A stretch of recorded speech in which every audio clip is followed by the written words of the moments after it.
My name is Luna. I'm in my mid-30s now.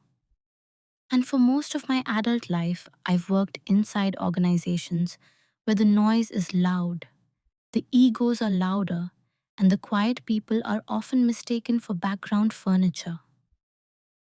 I'm not a performer. I don't raise my voice in meetings. I don't fight for attention.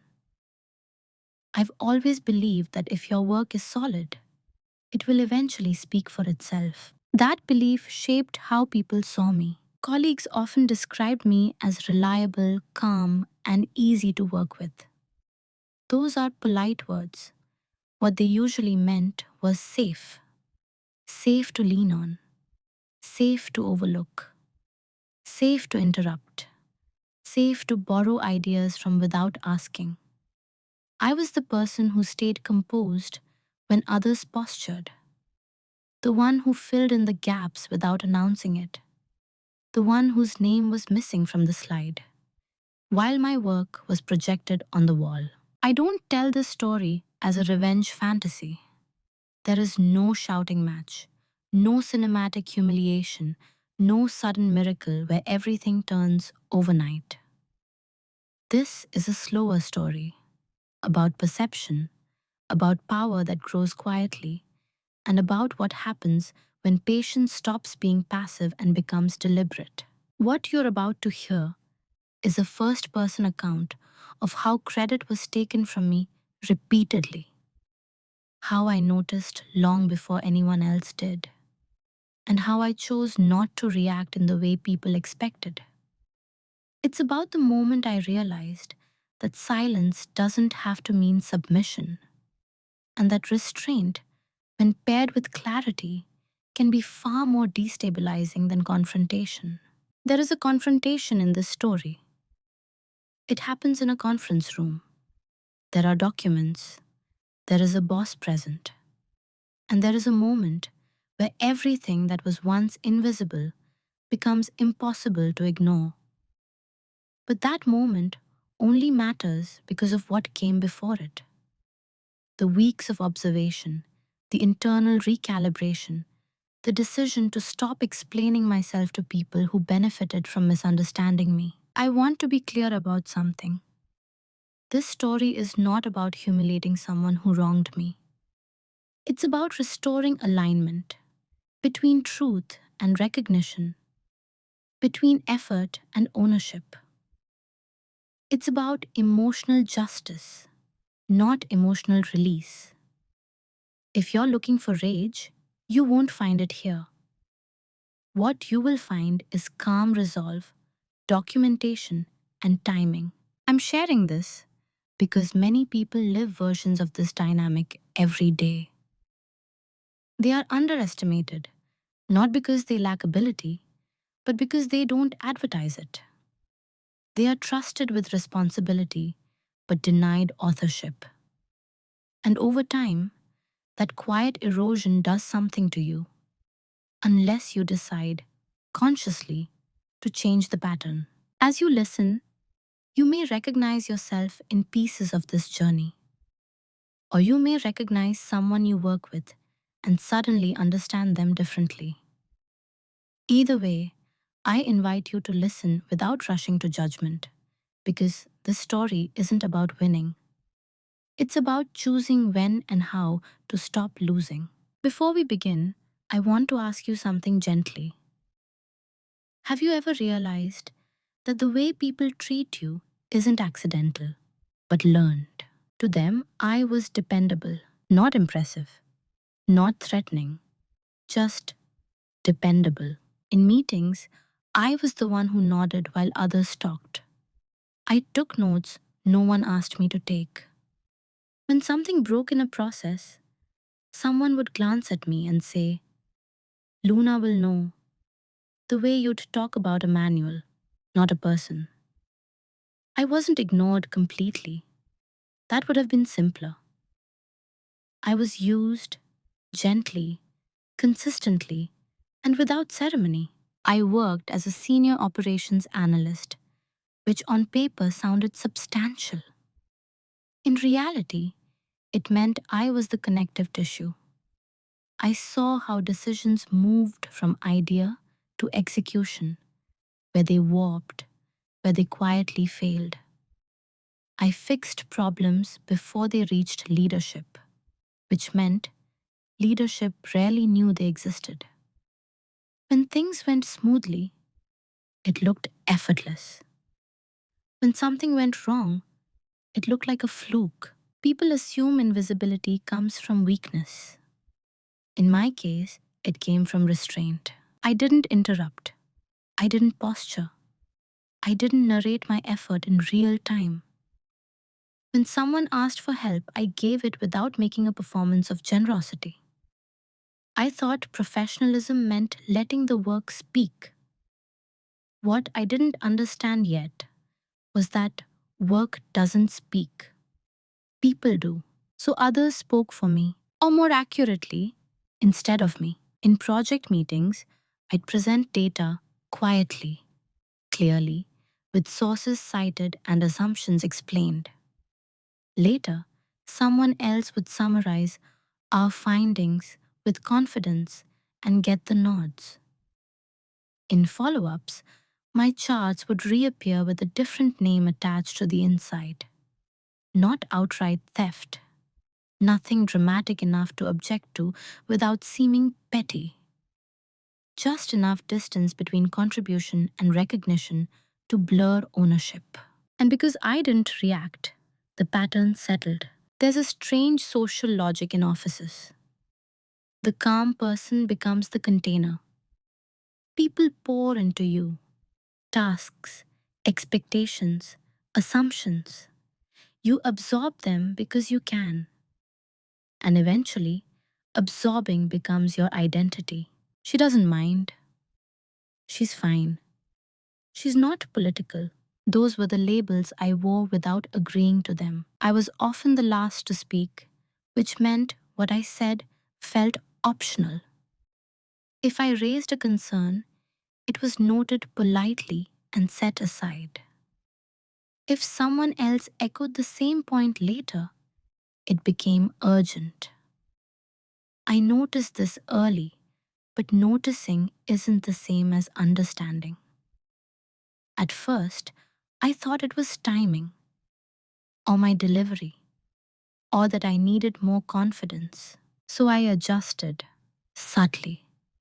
I clarified more. I prepared harder. I sent follow up emails summarizing decisions, always careful with language. Still, the perception didn't change. To them, I was support staff in a senior role, the reliable engine, not the driver. What I didn't do, and this matters, is complain. I didn't vent in hallways. I didn't keep score out loud. I didn't warn anyone that lines were being crossed. Part of me believed that calling attention to it would cheapen the work. Another part feared being labeled difficult. Quiet people learn early that once you speak up, you're often heard through a filter you didn't choose. So I stayed measured, polite, professional, and that, ironically, made it easier. When people misjudge you as passive, they stop masking their behavior. They interrupt you mid sentence without noticing. They forward your analysis without CCing you. They assume proximity equals permission. Over time, they stop seeing you as a boundary at all. I remember a colleague once saying, half joking, "Luna's like our safety net." Everyone laughed. I smiled. Inside, something registered, not pain exactly, but clarity. Safety nets don't get applause, they're only noticed when they fail. At that point in my life, I still believed that if I stayed steady long enough, recognition would arrive organically. That eventually, someone would connect the dots. I didn't yet understand that systems reward visibility, not virtue. But I was watching, quietly, carefully. And while they thought they knew who I was to them, I was beginning, very slowly, to understand who they were to me. The first time it happened, I almost missed it. That's the dangerous thing about small cuts. They don't bleed enough to alarm you. They sting briefly, and then your mind rushes to explain them away. I remember the meeting clearly because nothing about it felt important at the time. A routine project update, a rectangular conference table, coffee that had gone cold before anyone touched it. Ido had spent the previous 2 weeks refining a workflow model that fixed a recurring delay in our operations pipeline. It wasn't glamorous work, but it mattered. I tested edge cases, mapped dependencies, and documented risks. When I presented it, I did what I always did: walked through the logic, answered questions, and shared the file in the group drive. The room nodded. No objections, no fanfare. Later that afternoon, my colleague, Evan, sent an email to leadership. I was CC'd, which is why I noticed. He summarized the new approach and attached my document. His name was in the greeting. His voice was in the framing. Mine was nowhere in the message, except embedded in the work itself. I stared at the screen longer than I should have. My first instinct wasn't anger. It was confusing. Maybe this is normal, I thought. Maybe he assumed it was collaborative. After all, I hadn't explicitly said, "This is mine." I never did. I replied with a neutral line. "Glad this is moving forward. Let me know if there are questions about the assumptions." He replied with a thumbs up emoji. That was the cut. So small it could be dismissed. So subtle it left no clear rule violated. If I brought it up, I'd sound sensitive. If I didn't, it would quietly stand as precedent. I chose the latter, not because I agreed with it, but because I didn't yet understand the cost of letting it pass. What made it worse wasn't the email. It was the follow-up meeting a week later. Our director referenced the improvement and thanked Evan for driving clarity. Evan nodded, gracious, and said something about teamwork. I sat there, hands folded, face neutral, listening to my own thinking described secondhand. No one looked at me. I told myself it didn't matter. That credit wasn't the point. That I was paid to solve problems, not collect praise. This is the story that quiet people tell themselves to stay functional. It's comforting. It's also incomplete. Because what I felt beneath the rationalization was a recalibration. Something in me noted the data point and filed it away. Not emotionally, logistically. This can happen, my mind recorded, and no one will stop it. After that, I became more alert, not suspicious, just observant. I noticed how often Evan positioned himself as the translator of ideas that weren't his, how he'd listen intently, then rephrase with confidence, how leadership responded to tone more than substance, how proximity to authority mattered more than authorship.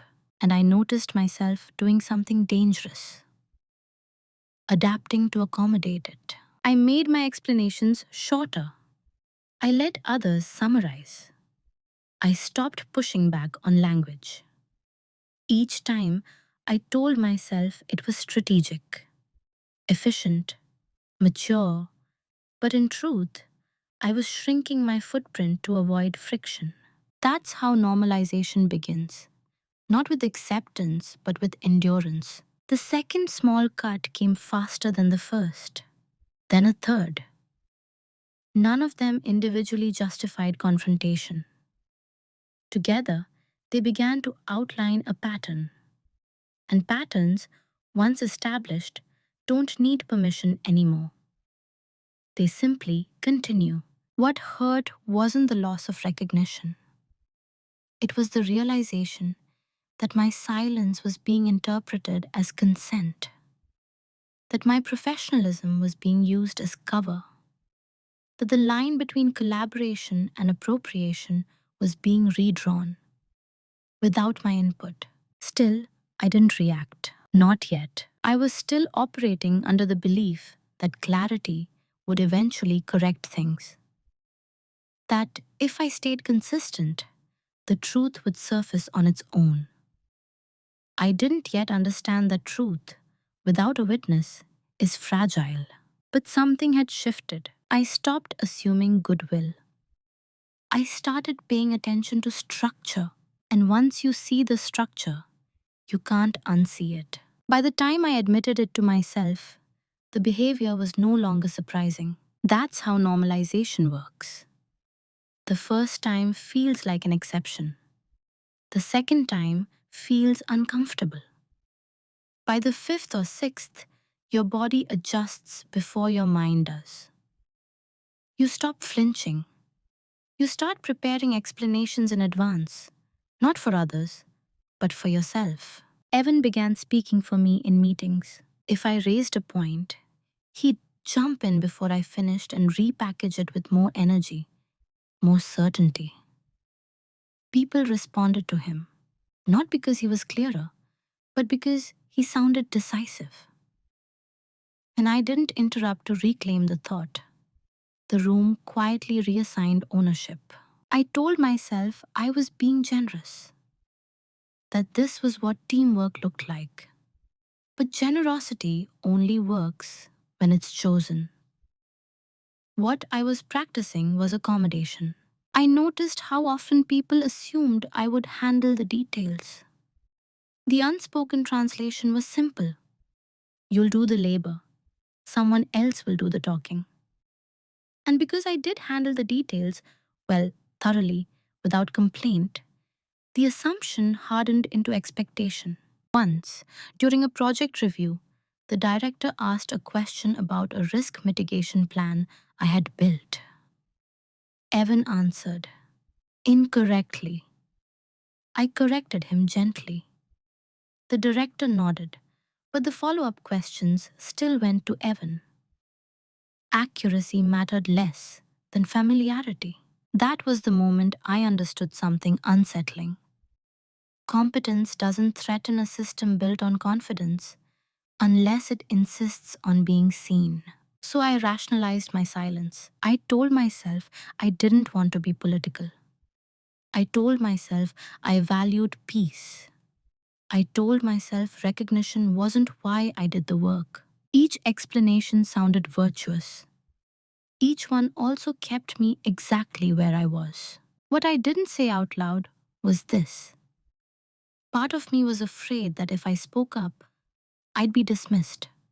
Or worse, reframed as emotional. Quiet people learn early that once you show discomfort, the narrative can flip fast. Suddenly, you're not principled. You're sensitive, not precise, difficult. So I chose containment over confrontation. The disrespect became routine. Evan forwarded my analyses as attachments without context. He scheduled meetings about his initiatives that were built entirely on my groundwork.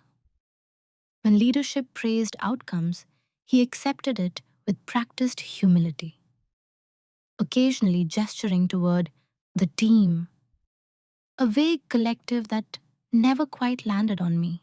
And I let it happen. Not because I didn't care, but because I was still operating under the hope that endurance would be noticed, that someone would connect the dots and say, wait, Luna's fingerprints are on all of this. No one did. Systems don't correct themselves. They reward what they recognize. The more I stayed quiet, the more my quietness became part of the system. I was dependable, low friction, easy. And once someone benefits from that version of you, they unconsciously protect it. What surprised me wasn't Evan's behavior. It was how little resistance there was from everyone else. People aren't cruel most of the time, they're simply efficient. They go with the version of reality that costs them the least to maintain. And challenging misattribution costs effort. So I watched. I noted timestamps. I kept drafts. I saved messages. Not with anger, but with intention. Something in me had stopped hoping and started preparing, though I didn't yet know for what. I still showed up, still delivered, still smiled when appropriate. But inside, the equation had changed. Silence was no longer my default. It was becoming a variable. It became clear to me one afternoon, not in a meeting, not during conflict, but in a casual moment that no one else would remember. We were standing by the printer. Evan was joking with another colleague about how chaotic the quarter had been. Someone said, "Honestly, I don't know how we'd survive without Luna holding everything together." They meant it as a compliment. Everyone laughed. I smiled. The printer whirred, and in that small pause, the role crystallized. I wasn't the strategist. I wasn't the originator. I was the stabilizer, the one who absorbed pressure so others could shine. Once I saw it everywhere. How tasks landed on my desk without discussion. How deadlines became my responsibility, even when decisions weren't. In how people spoke around my work rather than to me about it. The role was clear, reliable, useful, invisible. And the most dangerous part? I had helped create it. Every time I said, "It's fine, I'll handle it." Every time I fixed something quietly instead of escalating. Every time I let someone else summarize my thinking. I didn't want to seem territorial. I thought I was being mature. What I was really doing was teaching people how to treat me. Roles in organizations are rarely assigned formally. They're negotiated through repetition, through what you tolerate, through what you don't correct. Once the pattern locks in, deviating from it feels like a violation, even when it shouldn't. I noticed how differently people responded to me versus Evan. When he spoke, people leaned forward. When I spoke, they nodded and moved on. Not because I lacked authority, but because I wasn't expected to exercise it. Expectation shapes attention. I also noticed something else, something quieter, but more important. Evan didn't fear me. He didn't even see me as competition. In his mind, I was infrastructure, necessary, but static, not someone who would challenge a narrative or disrupt a flow. That miscalculation would matter later. At the time, though, it simply clarified my position. I wasn't angry. I wasn't hurt. I was sober, clear eyed. The emotional fog had lifted, replaced by something colder and more useful: understanding. If I continued as I was, nothing would change. Not slowly, not organically, not ever. But I also knew this. Abruptly rejecting the role would trigger resistance. Systems protect themselves. If I suddenly demanded visibility, I'd be framed clearly as the problem. So I didn't reject it. I studied it. I paid attention to where information flowed, who signed off on what, and whose name appeared where. I noticed how leadership consumed updates, what they skimmed, what they remembered. I learned which meetings mattered and which were theater. And I did all of this without changing my demeanor. Still calm, still reliable, still quiet. Because when people believe you've accepted a role, they stop guarding against you leaving it. That was the moment I stopped asking, "Why are they doing this to me?" and started asking, What does this role allow me to see? The answer was everything. The shift didn't happen during a confrontation. There was no argument, no email, no raised voice. It happened on an ordinary Tuesday, in a moment so quiet it almost felt insignificant until it wasn't. I was alone in a small conference room, reviewing a project timeline that had just been approved. Evan had presented it that morning. Leadership loved it. The praise was generous. The direction was set. As I scanned the document, my stomach tightened, not with jealousy, but with recognition. The timeline was mine, not inspired by, not influenced by. It was my structure, my sequencing, my risk buffers, copied cleanly with only cosmetic changes. Even the phrasing of certain notes was identical to my private draft, the one I had shared with Evan weeks earlier when he'd asked for a second opinion. For the first time, there was no ambiguity. This wasn't a collaborative blur, this was a transfer. I closed the file and sat back. I didn't feel angry, I felt awake. There's a moment when something you've been half accepting snaps into focus, and your body responds before your thoughts do. My breathing slowed, my shoulders dropped, the noise in my head went quiet. What replaced it wasn't emotion, it was resolve. So, this is what's happening, I thought. And just as importantly, this is how it's allowed to happen. I realized then that my silence hadn't been misunderstood. It had been interpreted correctly as permission. Not maliciously, perhaps, but functionally. I had been signaling that I would not defend boundaries I never articulated. That realization didn't make me feel weak. It made me feel responsible. Not responsible for Evan's choices, but for mine. In that room, I made a decision. Not about him, about myself. I would stop hoping for recognition. I would stop correcting gently. I would stop assuming fairness would emerge on its own. But I also wouldn't confront him. Not yet. Because confrontation without leverage is just noise. What shifted that day was internal. My relationship with silence changed. It stopped being a habit and became a tool. Something I could choose, shape, and eventually release. I opened my notebook, the slim graphite one I always carried. I wrote the date. I listed facts.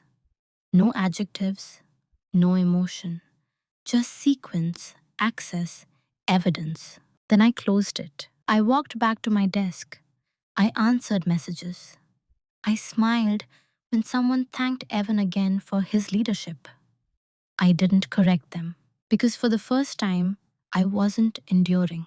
I was positioning. From the outside, nothing changed. I still arrived early, still responded promptly, still spoke when spoken to. If anything, I became easier to work with, less corrective, less explanatory. I stopped volunteering context unless it was explicitly requested. I stopped finishing other people's sentences. I stopped rescuing conversations that drifted off course.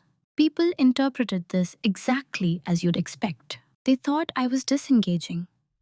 They thought I was tired. They thought I'd accepted my place and settled into it. Evan especially relaxed. He filled the space I left behind quickly and loudly. He summarized more, presented more, took ownership of more. And because nothing pushed back, he assumed the expansion was natural, earned even. This is the mistake people make when they confuse quiet with weakness. They believe the quiet person isn't watching.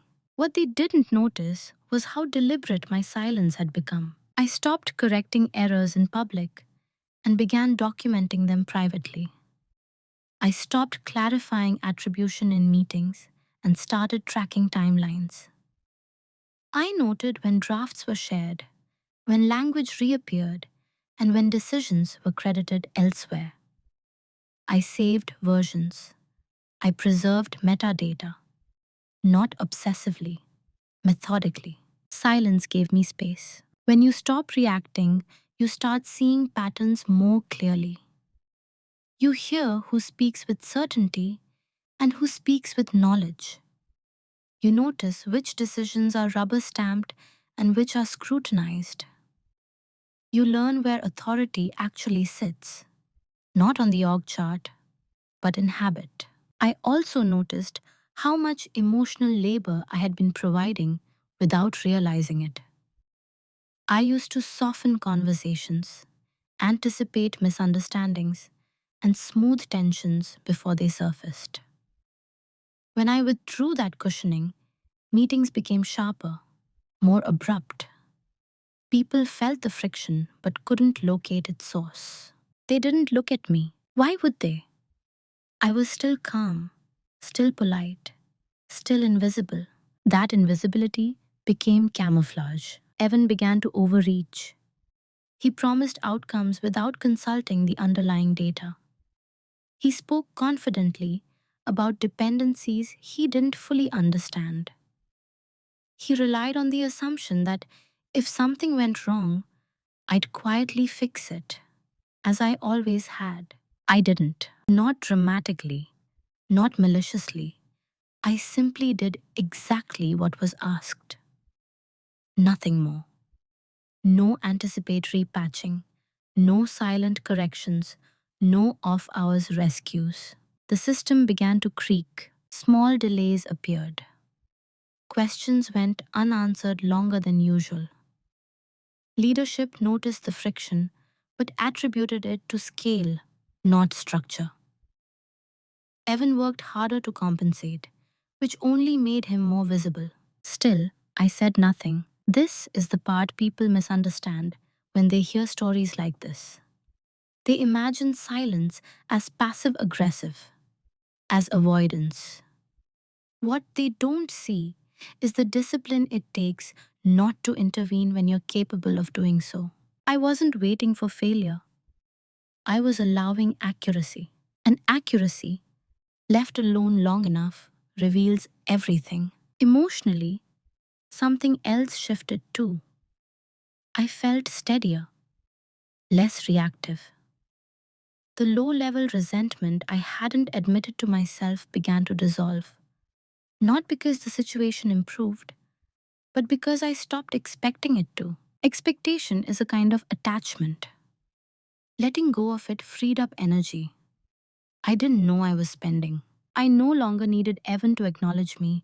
I no longer needed leadership to notice me organically. I needed alignment, and alignment requires evidence. So I kept choosing silence, not as retreat, but as positioning. Every quiet moment was a brick. Every uncorrected misstep is a data point. Every assumption made about me is a layer of insulation between perception and reality. They mistook that insulation for absence. It wasn't. It was containment. And it was working. What they never noticed was how much access invisibility gives you. When people stop seeing you as a variable, they stop guarding information around you. Conversations happen in front of you, not with you. Drafts are forwarded casually. Assumptions are spoken aloud. You become part of the environment, present, but not perceived as influential. That's when preparation truly began. I didn't announce anything. I didn't change my tone. I didn't suddenly become sharp or distant. I simply listened more than I spoke. And when I spoke, I kept it factual, neutral, unmemorable. Behind the scenes, I built a parallel record. Every time Evan asked for input, I noted the date and the version I shared. Every time language from my drafts appeared in his presentations, I archived the comparison. I tracked how often leadership praised outcomes without asking about process, and who answered when they finally did. This wasn't about catching someone in a lie. It was about mapping behavior over time. Patterns are harder to dismiss than incidents. I also deepened my understanding of the systems we relied on, not just the workflows, but the approval chains. Who signed off on what? Where audit trails lived? Which documents were considered authoritative and which were treated as supporting material? Most people don't bother learning this unless they're trying to climb. I wasn't climbing. I was stabilizing leverage. I realized something important during this phase. Evan's visibility depended heavily on my quiet corrections, on the fact that things worked. As long as outputs were clean, no one asked how they got there. The moment accuracy faltered, questions surfaced. But by then, the source material mattered. And I was the source material. Still, I didn't rush. Preparation without patience is just panic in disguise. Emotionally, I stayed even. I didn't vent to coworkers. I didn't hint at frustration. I didn't build alliances. That part is tempting, but alliances leak. And I didn't want sympathy. I wanted alignment with truth. I also began to notice something else they missed. Leadership valued documentation more than charisma when things went wrong. In calm times, confidence carried the room. In unstable moments, paper spoke louder. So I made sure my paper spoke clearly. Dates, file paths, version histories, emails with neutral language, comments that showed intent without accusation. Nothing editorial, nothing emotional. Just facts, arranged so they could be followed by someone who wasn't invested in either of us. This wasn't about revenge. I wasn't imagining a dramatic reveal. I didn't know when, or even if, I'd use what I was collecting. But I knew this. If the moment came, I would not need to raise my voice. And that changed everything. The private reveal didn't come with adrenaline. There was no rush, no triumph, no surge of satisfaction. It arrived the way clarity usually does, quietly, almost clinically, when enough information finally aligns and stops asking questions. I was reviewing a quarterly summary late one evening, long after most of the office lights had gone dark. The building hum was low, steady, the kind of silence that makes your thoughts sharper. I wasn't looking for anything in particular. I was just checking consistency, inputs against outputs, claims against sources, and then I saw it. A discrepancy so small, most people would have skimmed past it. A timeline that assumed access to data Evan didn't have. A justification that referenced a decision made before he'd even been looped in. On its own, it meant nothing. In context, it meant everything. Because I knew exactly where that information came from. Me, not from a meeting, not from a shared doc. From a one-on-one conversation weeks earlier, where I had spoken hypothetically about a risk scenario, clearly labeled as such. That hypothetical had now been reframed as precedent, woven into a formal recommendation, and attributed implicitly to Evan's experience. I leaned back and let the moment settle. This was the proof I hadn't been seeking, but had been preparing for. I pulled up my records, the dated note in my notebook, the calendar invite, the email where Evan had followed up with a vague, "Thanks, super helpful." The draft he'd circulated later now aligned almost word for word with that hypothetical. There it was. Not theft in the dramatic sense, something more insidious, narrative laundering. ideas moving through someone else until they appeared clean of origin. What surprised me wasn't the discovery, it was how calm I felt. Because with clarity comes choice. I saw fully what I had been part of, how my restraint had enabled efficiency for everyone but me. Evan hadn't needed to be malicious. The system rewarded exactly what he was doing. And how I now had something the system respected: traceability. I closed my laptop and sat there for a long moment, not planning a confrontation, not rehearsing speeches, just acknowledging reality without flinching. This was leverage, but not in the way people imagine it.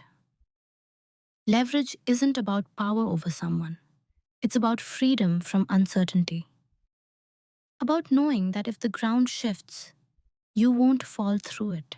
I didn't feel vindicated. I felt grounded. And for the first time since this began, I stopped asking myself what I should do and started asking what I was willing to do.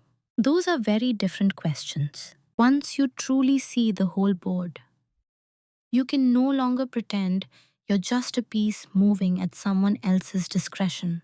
That awareness didn't arrive as a rush of courage or a spike of anger.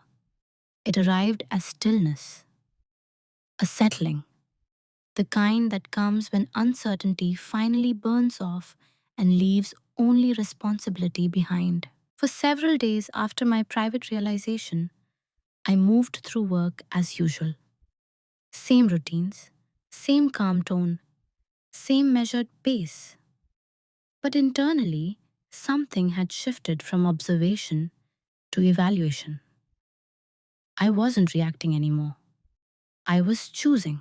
I began to lay out my options, not emotionally, but structurally. The first option was the one most people imagine: a private confrontation, a closed door conversation with Evan, calm, professional. I could show him what I had noticed: the timelines, the overlaps, the unmistakable lineage of ideas. I could give him the benefit of dignity and allow him to explain himself. I imagined that conversation carefully. He would look surprised, then apologetic. He would say it wasn't intentional. Those things moved fast. Those leadership expectations were intense. That he thought of us as a team. He might even offer to make it right going forward. And then what? Even in the best case version, the dynamic wouldn't truly change. It would only become cautious. He'd be more careful about what he took, but not about what he claimed. The imbalance would remain, just dressed in politeness. I would have invested vulnerability into someone who had already demonstrated how he handled unguarded access. That option asked me to trust someone who benefited from my trust too easily, so I set it aside. The second option was informal escalation, strategic visibility. I could start clarifying ownership in meetings, casually attach my name to work, phrase contributions more assertively. Maybe mention in passing how long I'd been developing certain frameworks. But that path had a hidden cost. It would turn the situation into a narrative contest. Once something becomes subjective, who really did what, who remembers what, the truth becomes negotiable. People start smoothing edges, avoiding discomfort. Leadership prefers harmony over forensic accuracy, unless accuracy is unavoidable. I would be framed as suddenly territorial, or worse, political.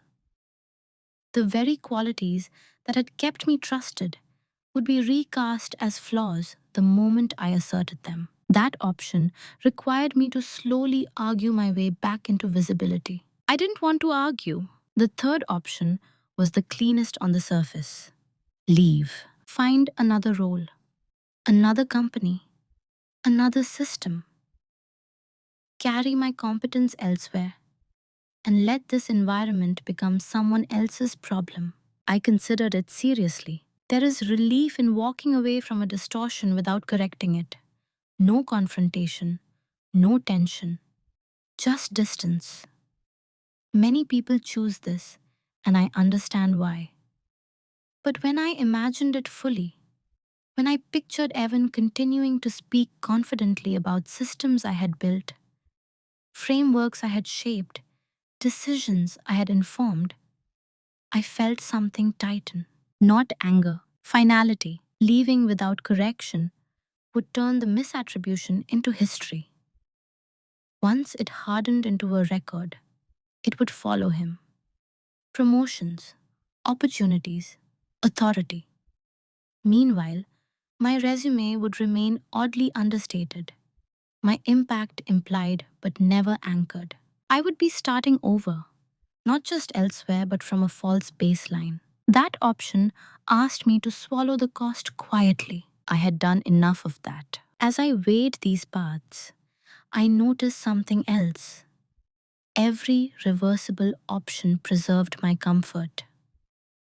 Every irreversible one demanded clarity at the expense of ease. And that was the real decision. Quiet dominance isn't about patience forever.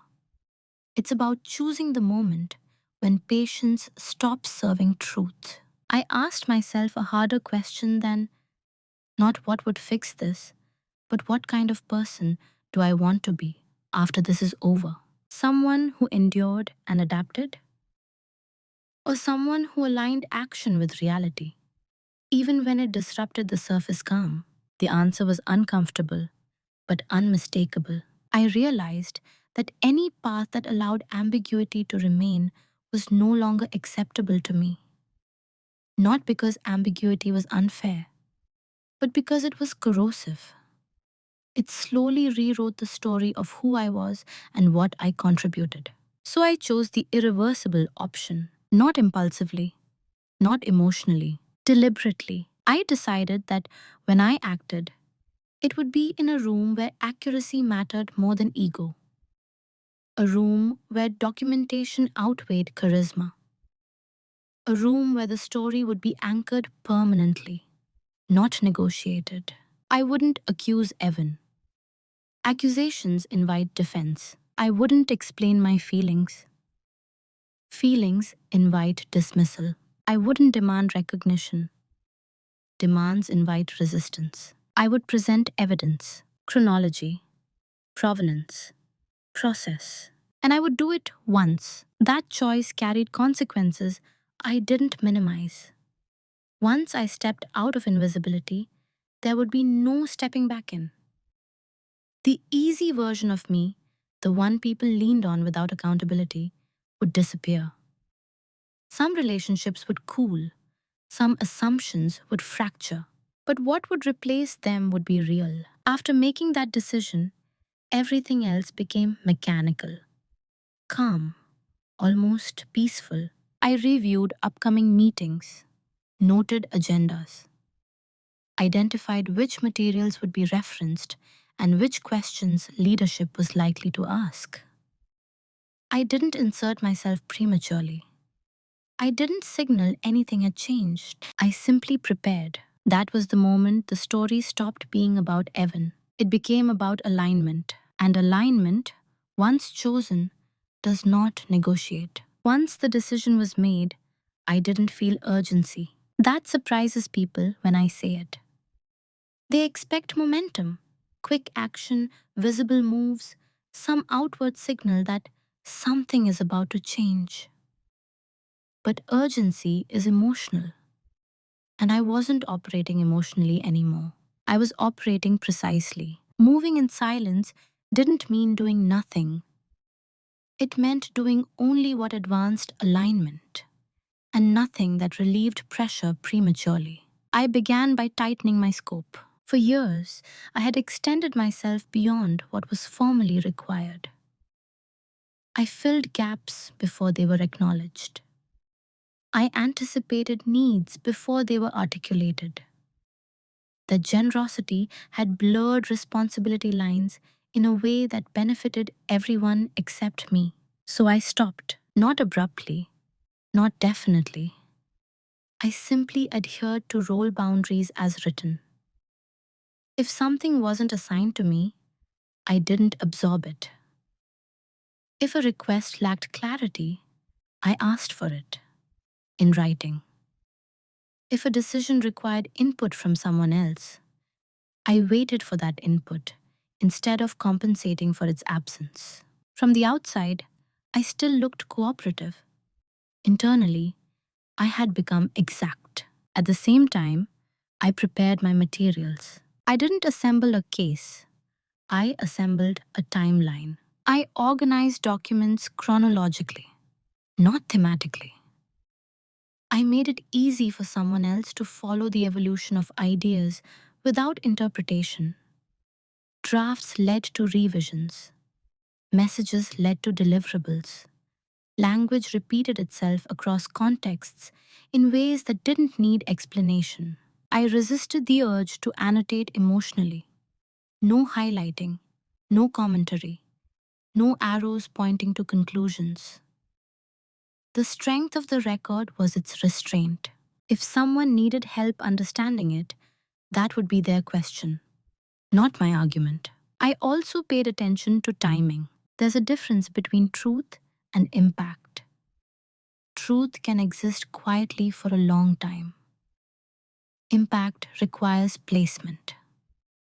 I waited for a moment when leadership would already be scrutinizing outcomes, when curiosity would be active, not defensive.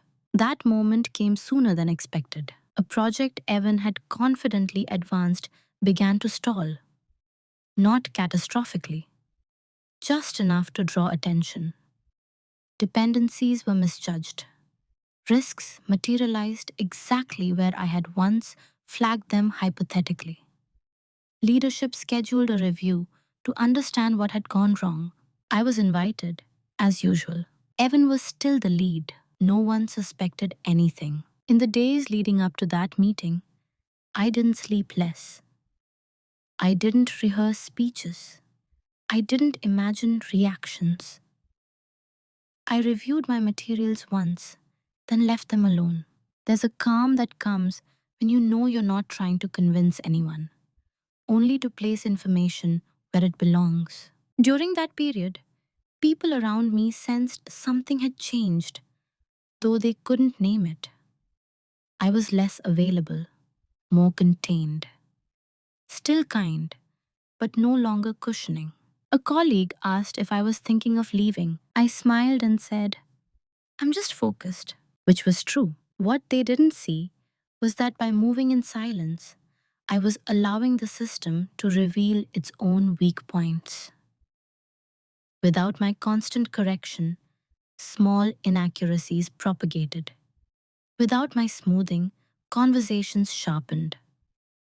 The contrast wasn't dramatic, but it was cumulative. And importantly, it wasn't personal. Nothing I did targeted Evan directly. I didn't undermine him. I didn't withhold information he formally requested. I didn't set traps. I simply stopped protecting outcomes I didn't own. That distinction matters. Because when consequences begin, the question is no longer who caused this. It becomes, why didn't anyone see it earlier? And that question opens doors that facts can walk through. By the time the review meeting arrived, the environment had shifted subtly. Leadership was alert, curious, ready to examine assumptions. I arrived with my notebook and my folder. I sat where I always sat, still quiet, still calm, still underestimated, and fully prepared. The consequences didn't arrive with blame, they arrived in confusion. The review meeting started the way these meetings always did: measured concern, neutral language, a shared assumption that something external had gone wrong. Market timing, resource constraints, communication gaps, safe explanations that don't require accountability. Evan spoke first. He walked through the project with confidence, pointing to milestones, reframing delays as unexpected complexity. Leadership listened, but this time they didn't nod as easily. Questions lingered longer. Clarifications were requested twice, then three times. Something felt off. Not wrong, just incomplete. When leadership asked about a specific decision point, the one tied to the risk I had flagged months earlier, Evan hesitated. Just a fraction. He answered, but his explanation was thin. It relied on assumptions rather than sources. That's when the room changed. Not dramatically, subtly. Attention sharpened. Someone asked, "Do we have documentation on when this was decided and by whom?" Evan glanced down at his laptop, scrolled, paused. "I can follow up," he said. The director nodded slowly, then looked around the table. "Luna," she said, almost as an afterthought, "you were close to this work early on. Do you have any context here?" I didn't rush to speak. I didn't correct him. I didn't challenge his framing. I simply opened my folder. "Yes," I said. "I can share the timeline." The room went quiet. Not tense, just attentive. I walked them through it calmly. Dates, drafts, emails, how the risk had been discussed, labeled hypothetical, and noted for later evaluation. How that hypothetical had later been referenced as precedent. How the assumption had shifted without a decision being made. No accusations, no adjectives, just sequence. As I spoke, I felt something unexpected. Relief. Not satisfied. Relief. Because I wasn't holding anything back anymore. I wasn't compressing reality to preserve comfort. Evan didn't interrupt. He looked confused, not panicked, but disoriented. Like someone realizing the ground they'd been standing on had moved slightly, without warning. The director asked for the files. I handed them over. The meeting ended early. No conclusions were announced. No judgments delivered. Leadership thanked everyone and said they'd review the materials. As we filed out, no one spoke much. Conversations stayed light, cautious. Evan avoided my eyes, not out of guilt, but uncertainty. He didn't yet understand what had happened. That's how consequences begin. Not with punishment, but with imbalance. In the days that followed, small things changed. Leadership asked more questions and directed them to me. Not pointedly, casually, as if recalibrating their mental map. Emails included me earlier in threads. Requests for clarification came directly, not through Evan. Nothing was said out loud, but the system had started to correct itself. Evan became more careful. He asked more questions. He stopped summarizing my work without looping me in. Not because he'd been reprimanded, but because uncertainty had entered the equation. And once uncertainty appears, confidence alone is no longer enough. I didn't celebrate. I didn't lean into visibility. I stayed steady because I knew this wasn't the climax. It was the beginning of the end of something that had been allowed to run too long. Once the questions started, they didn't stop. That's the thing about systems built on assumed competence. They function smoothly until scrutiny appears. Then every shortcut, every blurred boundary, every unexamined claim becomes visible all at once. Not because someone exposed them, but because they were never designed to withstand attention. Evan tried to fix it. At first, subtly. He sent follow-up emails clarifying points no one had asked about.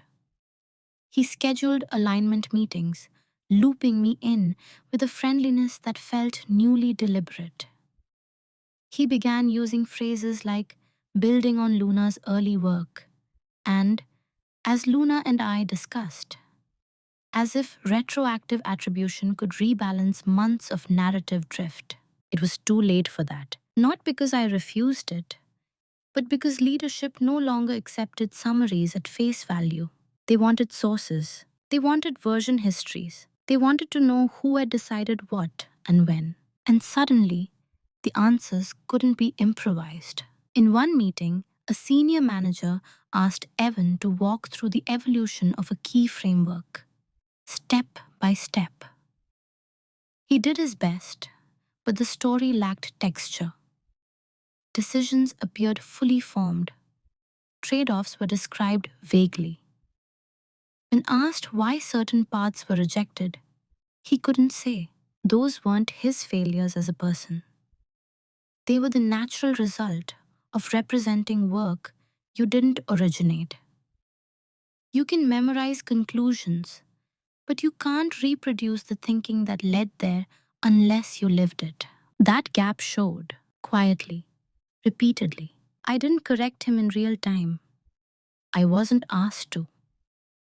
Leadership had learned instinctively that interrupting less often revealed more. After meetings, Evan would linger, ask if I could sync on context. I always agreed, but I didn't reconstruct the past for him. I answered exactly what was asked, nothing more. The same professional restraint I'd always shown, now working in a different direction.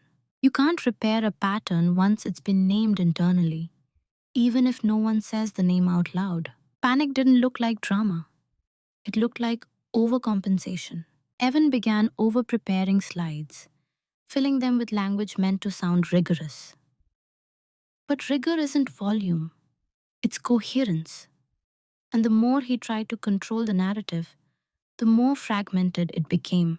Leadership noticed, not emotionally, structurally. They began requesting materials directly from me, not as a signal, but as a solution.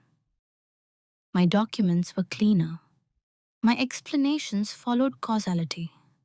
My answers didn't require revision. The contrast did the work for me. There was a moment, brief, almost forgettable, when I realized the outcome was sealed. It was after a meeting where the director said, "Let's have Luna lead the next review. I want continuity." Evan nodded. What else could he do? By then, any attempt to fix it would have required explaining why it needed fixing in the first place. That explanation would have required acknowledging what had been happening. And no one wants to volunteer that. The system didn't punish Evan. It reoriented around accuracy. And once that happens, roles don't revert. They settle. The confrontation didn't happen the way people imagine confrontation. There was no raised voice, no accusations, no emotional unraveling. In fact, if someone had walked past the conference room, they might have assumed it was just another routine discussion, except for one moment. One sound, one action that cut through months of quiet misalignment. The director had scheduled a smaller follow-up meeting. Just three of us. Her, Evan, me. The purpose was simple. Final accountability before the next phase moved forward. We sat at opposite sides of the table. Evan looked composed, but there was tension in his posture. A careful alertness that hadn't been there before. I placed my folder in front of me. The same one I'd carried for weeks. Plain, unmarked. The director began by asking Evan to summarize the project's evolution again. Briefly this time. He spoke cautiously, choosing his words with care. He referenced collaboration more explicitly now, used my name, framed decisions as shared. When he finished, there was a pause. Then the director turned to me. "Luna," she said evenly, "is that an accurate representation?" I didn't answer immediately. I opened the folder, and for the first time in this entire process, I changed my physical behavior. I stood slightly, leaned forward, and placed the files down on the table between us, firmly, not violently, not dramatically, but with enough force that the sound landed. A clean, unmistakable thud. Evan flinched. Just a little. "These," I said calmly, are the original drafts, notes, and decision logs. Dated, versioned, tracked. They show when the core frameworks were developed, how the risks were identified, and how assumptions shifted over time. I slid the top document forward, not toward the director, but toward the center. Shared space, neutral ground. I've been quiet because I believed the work would speak for itself, I continued. It didn't, so I'm letting the record do it instead. No blame, no, you took, no, you lied. Just reality. The director flipped through the pages. Slowly, carefully. She didn't rush. She didn't look at Evan. She didn't need to. The silence stretched. Not awkward, but heavy with recognition. Evan opened his mouth, then closed it. There was nothing to counter with. No alternative record. No competing timeline. Only reinterpretation. And reinterpretation doesn't stand up to documentation. I see, the director said finally. 2 words. Quiet, final. She closed the folder and looked at Evan then. Not angrily, but clearly. This helps clarify ownership, she said. We'll need to adjust how responsibilities are assigned going forward. That was it. No lecture, no public shaming, no emotional reckoning. The correction happened at the level that mattered. Structure. The meeting ended shortly after. As we stood to leave, Evan lingered for half a second. I could feel him wanting to say something, an apology, an explanation, a softening gesture. I didn't wait for it, not out of cruelty, but because this wasn't about closure between us. It was about accuracy in the open, and that had already been restored. After that meeting, there was no dramatic shift in the atmosphere. No one whispered. No one avoided me. No one congratulated me in the hallway. And that, more than anything, told me the correction had landed exactly where it needed to. Quietly, structurally, without spectacle. My role changed, but not in the way titles change. What changed was orientation. People began to come to me earlier, not later. Questions were framed with curiosity instead of assumptions. When decisions were summarized, my name wasn't added ceremonially. It was included naturally, as part of the factual chain. I didn't become louder. I didn't become sharper. I didn't perform authority. I became anchored. The version of me that had absorbed chaos silently didn't disappear out of bitterness. She dissolved because she was no longer required. I stopped cushioning outcomes that weren't mine.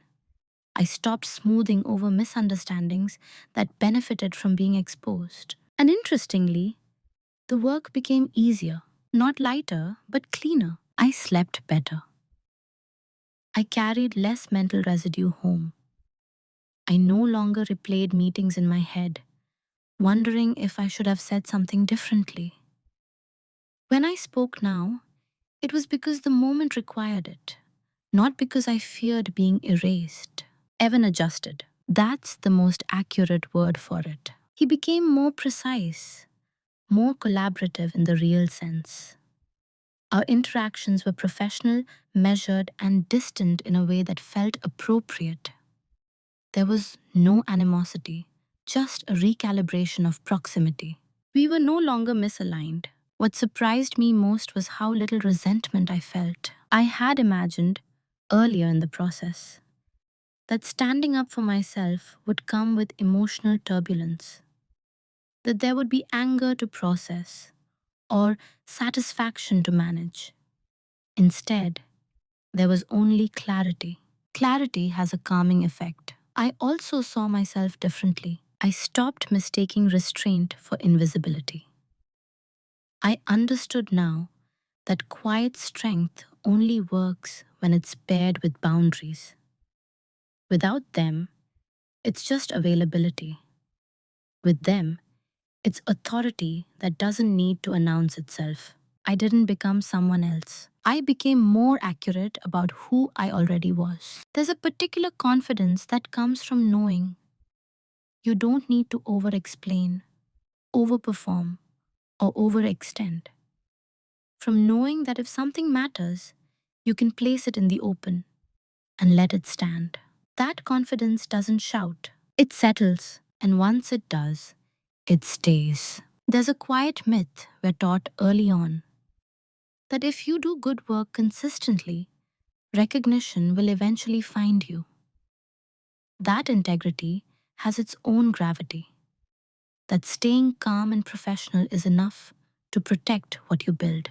Sometimes that's true, and sometimes it isn't. What this experience taught me is not that people are malicious, but that systems are efficient.